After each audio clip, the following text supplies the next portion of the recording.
తననే భావయామి భావయామి అని చెప్తున్నారు.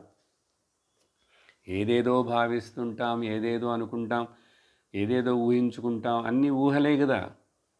వాడు మంచివాడు, ఈవిడ చెడ్డది, ఇది అది అన్నీ ఊహలే. ఏది అసలు సత్యమే కాదు. మరి అట్లా ఊహించుకొనే అసత్యములే అనుకొని కష్టపడుతున్నావు. ఇప్పుడు భావించటం అంటే ఆ రోజు చెప్పాను. మరి నేను శరీరం అనేది భావనేనండి. నేను బ్రహ్మమని అనుకునేది భావనే. 2 భావనలో ఏ భావన గొప్పది? ఏది సత్యమని ఒప్పుకునేదంటే దానికోసమే ఎవరు చెప్తారు?